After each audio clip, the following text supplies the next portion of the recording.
In 2017, 2018, my dad was diagnosed with terminal cancer, and I didn't know how to deal with it, so I taught myself how to bake, and I ended up loving it, and it ended up being really therapeutic. I tried wholesale, I tried farmers markets, I do both still. I started out at South Lake Union in Fremont, and then now I'm at Ballard every Sunday.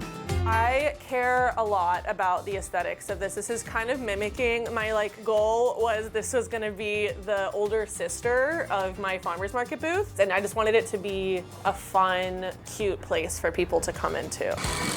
Lots of butter. I'm making Italian meringue buttercream. So that's the buttercream I use for all my cakes. It's supposed to be light and airy. You have to follow these rules and these guidelines, especially with croissants. But being able to do something fun on top of it is just such a fun thing to do. And yeah, I love doing it.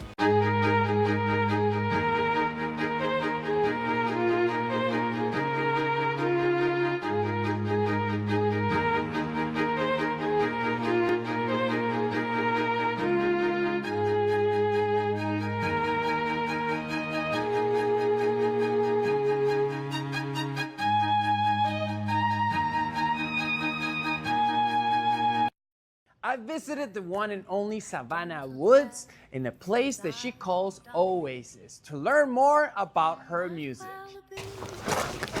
So this is it. Welcome to my home. Who is Savannah Woods? I would say the gist of me is music and travel.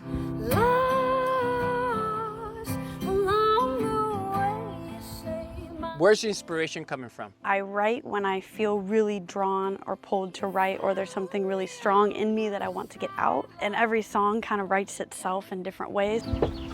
A lot of my songs were written here in the forest, on the water, in nature, in my home. The Pacific Northwest is fully influencing me as a human. And we live in the most beautiful place ever. The times, they keep on changing. The last year or two, I've been working a lot with producing, and I recorded and produced my whole last album. Quality creations that I'm happy about. I think the best songs are written from pure, honest, deep emotion. I just want it to connect with them and make them feel things. Connect with your heart, connect with the world around you. I just want it to make you feel.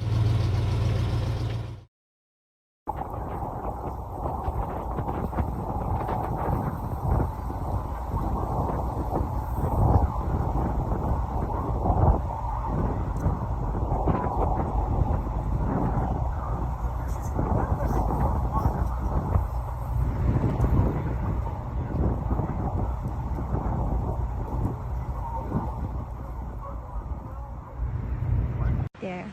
What the hell? What are you doing? Why would you throw a rock at it? Hello? What are you doing? Why would you throw a rock at it? Hello?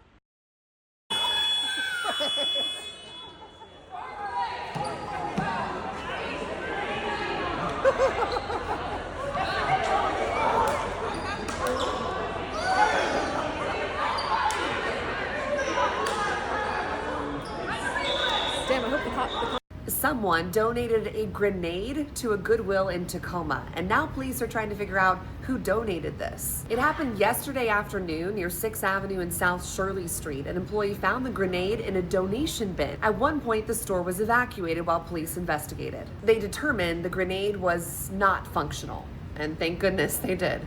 By the time Kyle Cathcart called 911, his wife was already dead. He told deputies a masked intruder broke into their Covington home and stabbed them both. But detectives say the story quickly started falling apart. No signs of forced entry, Ring cameras only showing someone leaving the house, not entering it. Then, investigators uncovered something else.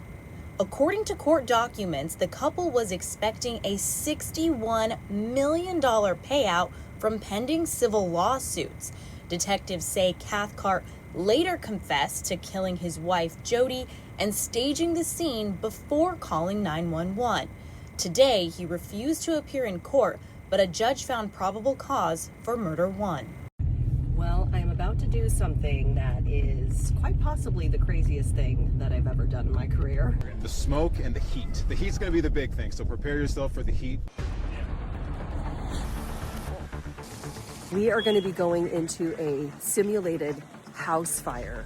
This is the Washington State Fire Academy in North Bend.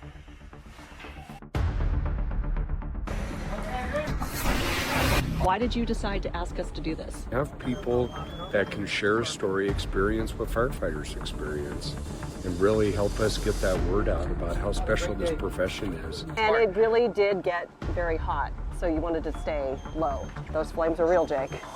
It's your turn. All right. We have our nozzle persons, as we call them. They're going to be on the nozzle, so they're going to be leading the charge inside toward our fire. Let's take to it. To understand what firefighters go through, the fact that they risk their lives for their communities. Ooh, your helmet is hot. Helmet's on. I cannot believe we just finished that. That was Unreal. It's a brotherhood and a sisterhood here. This morning, we are learning new details about the timeline of a hantavirus-infected cruise ship in the Atlantic. According to Dutch officials, 2 weeks after the first person died on board, 29 people left the ship on the island of St. Helena without being under contact tracing protocols. The company operating the ship had not previously acknowledged that these passengers left, and Dutch authorities have yet to confirm where they are now. This new information comes just 1 day after 3 sick passengers were evacuated from the ship. The ship is expected to dock in the Canary Islands in the next few days, where the remaining passengers will then be screened and then sent home. 3 passengers have died as a result of the outbreak. It's a win for the Leschi community tonight. I just found out that this construction project along the marina here is now postponed after business owners said it was costing them customers. Wednesday night, they gathered with neighbors at a community meeting to share their concerns about the fencing, equipment, and disruption, making it harder to reach local businesses. The owners say it all appeared on Monday, cutting off access almost overnight with a lack of communication. Seattle City Council President acknowledged the failed communication between the city and contractor and proposed a solution. That plan is to reopen some of the parking spots back there by Blue Water Bistro. After that, construction will continue through May 15th, but then it will be postponed through the end of August while the city works with the community council and the contractor to come up with a plan to try to mitigate the impact on businesses like these.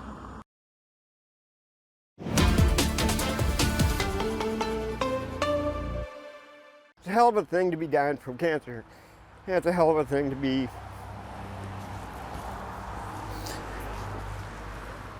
let down by your country, especially after you fight for them.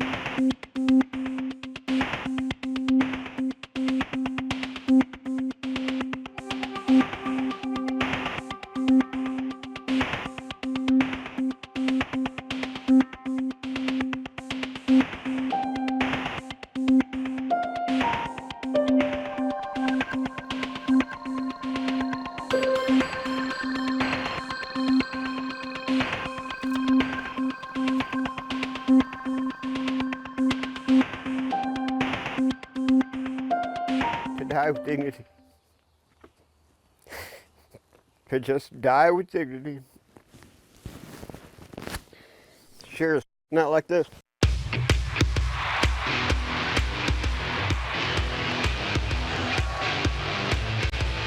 Welcome back to the Ultimate Seattle Sports Show and the Ultimate Five. Chris is already tipping his cap, showing his hand. No brainer. This is the segment where our producer Joel Knipp joins us for what has become a continual list of controversial picks. Today, he ranks the top 5 Storm players of all time. Number 3, oh, you got to go with B-Money.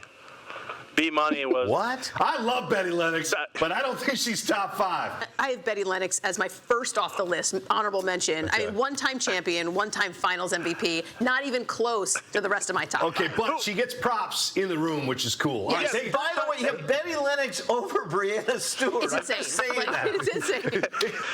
Number 2 is Sue Bird. Oh, my God, Joel. Sue Bird. word. How in the? Well, I mean, if you've worked with Joel as long as we have, you know who his number one All right, is. Joel, I've got to tell you one thing, just one word: statue. Is there anyone else in the WNBA who has a statue? Well, you don't always have to reward longevity. I understand she's a 4-time champ, 13-time All-Star, is the WNBA leader in seasons played, games played, minutes played, assists. He's boring himself with those stats. You see that? He's like, she's the greatest of all time, Joel. She is on the Mount Rushmore of Seattle sports stars. I mean, she is up there with the greatest. Griffey, Kemp, Peyton, Sue Bird, Joel. And she's number 2? Because his number 1 is... Of course, Lauren Jackson. Oh, boy. There it is. Arguably could have been the GOAT of the WNBA when she retired, but injuries ravaged her career. Yep. She only was able to play in 12 seasons. She's a 2-time champ, 3-time WNBA MVP, Finals MVP, and Defensive Player of the Year award winner. Joel, do you have to declare that you're the number 1 person in the Lauren Jackson fan club while you're saying this? I mean, that's a great point. I don't know how you're not impressed with Lauren Jackson. Well, I wish She's number 2. I wish we could rewind the tape because you just said 3-time WNBA Finals MVP, and when we were talking about Brianna Stewart, you're like, 2-time WNBA MVP. What happened there? I mean, it seems like it's the same award. I know guys that practice against Lauren Jackson, and Joel, Lauren would kill them in practice. No, okay, Ariel, you're going to go off here in a second. Let me go real quickly. Bring up the photo. Bring up my number 1. Bring up my number 1 because you know what Lauren Jackson doesn't have, Joel? Right there. Look at this. She doesn't have a gold medal. She doesn't have a gold medal. Sue Bird has played. Sue Bird can build a house with the amount of gold medals she's won. The NCAA championships. All Sue Bird does, Joel, is win, win, win. 21 years in Seattle. Number 1. I'm sorry. I'm out. The king of the humble brag, Chris Egan. Look, it's me and Sue Bird. That's the only reason he's taking Sue, so he can show that picture. Listen, Lauren Jackson, you've talked about this in the past, Joel. I will give you this. If she stayed healthy through her career, it would have been very close. And the injuries really took a toll on her. She's such a big body and such a tremendous force on the court. It's a shame she could not keep that going because she was awesome to watch. But, I mean, if we're talking about that, there's so many athletes across so many sports that if they stayed healthy, they would have been a Hall of Famer, an MVP, et cetera, et cetera. So you can't just go off of what if or her potential. You've got to go with resume, and the resume doesn't lie for Sue Bird. 4 championships, the only one to have 4 championships. And again, I repeat, a statue. She's the first and only WNBA player to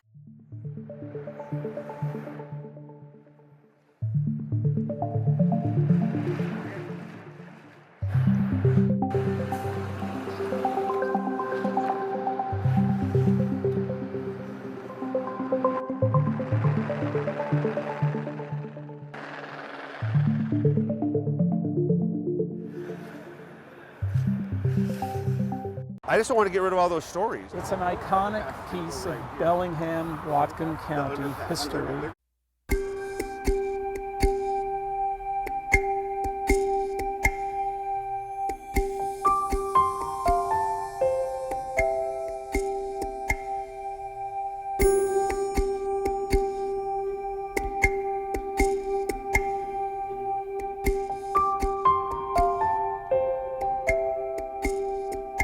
Last week, a NOAA team spotted the first mother and calf of the season swimming along the Washington coast. The team noted that the calf looks especially plump, happy, and energetic. Good. Healthy calf. Yes. Yes, you want to be plump. Yeah, and happy Mother's Day to the big whale, too. I hope she's getting a nice pedicure this Sunday.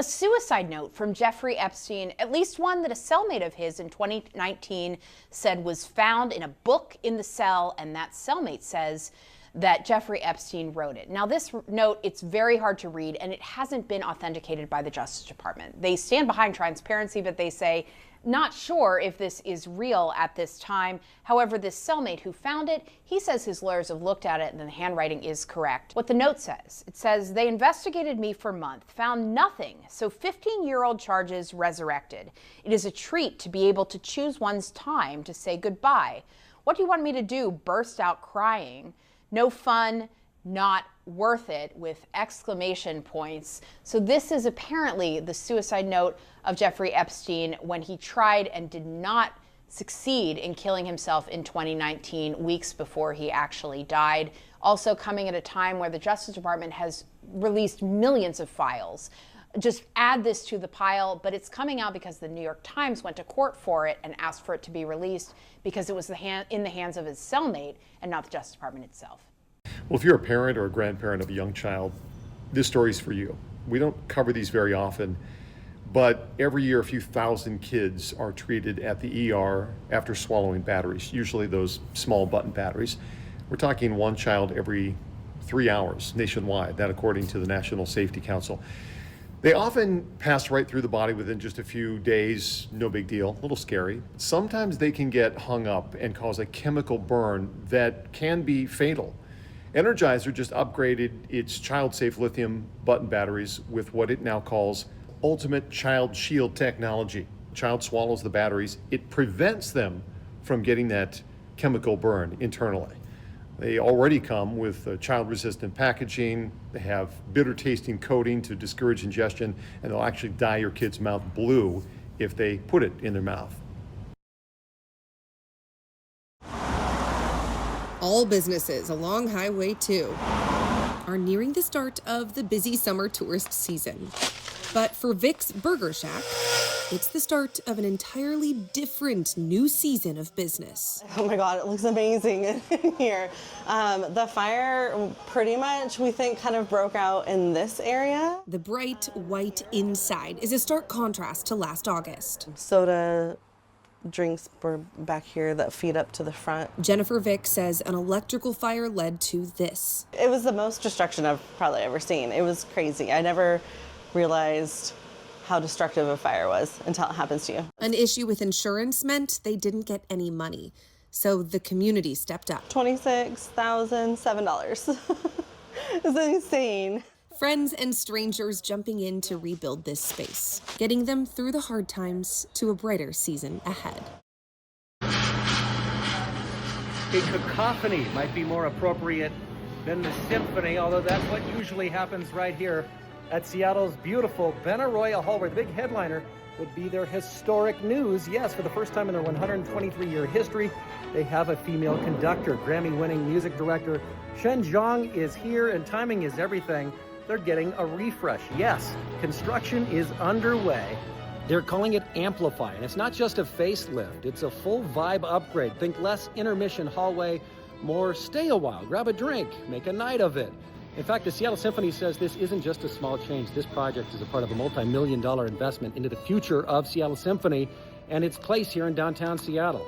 It's not just about looks and acoustics, it's about keeping this venue competitive with the very best concert halls in the country. Performances continue, and expect the grand reopening in September of 2026. Don't expect the construction noises, though.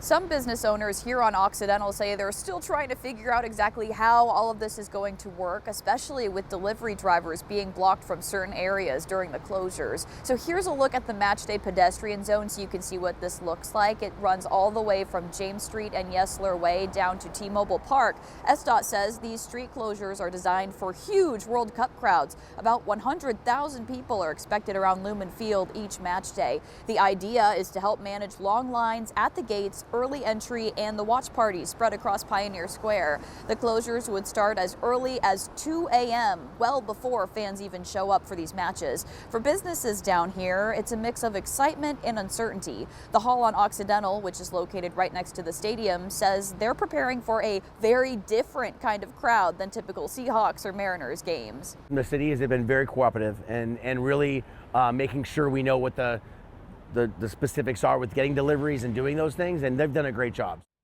For me, the biggest thing is that we present our city well. Residents living inside or right near the car-free zone say they're still trying to figure out what it all means for parking and getting around day to day. The city is also working with businesses to allow outdoor seating and sales. Also important to note, scooters and bikes will still be allowed in the car-free zone. They'll just have to have their speed limit capped at about 8 miles an hour, which is down from the regular 12 to 15 miles an hour. Reporting in Seattle, Savannah Welch, King 5 News. I like having my own space. I like having room to move, room to breathe. If you stop and listen more closely to the expression, there is gentleness, there is power, there is this dynamic. We're in Coupeville, Washington on Whidbey Island. I mostly go by Bagpiper Dawn within music, kind of working something out for Highland bagpipes. My most recent book is called The Shanty Piper. So far as I know, it is the first book of sea shanties arranged for Scottish bagpipes, let alone any kind of bagpipes in the world. I have a Celtic rock band, also sometimes have belly dancers with us, because, well, why not? And where does the original instrument stem from? The Middle East. Really, I like playing anywhere and everywhere. Doesn't matter where I'm at, I like to play. I've always loved bagpipes, but in nature and with this setting, unbelievable. I think it's a lot of passion and calmness and make you look back in history. By all means, we need to preserve the past, but we also need to live in today and go ahead and experiment and do some innovating. So keep the old alive, bring out the new.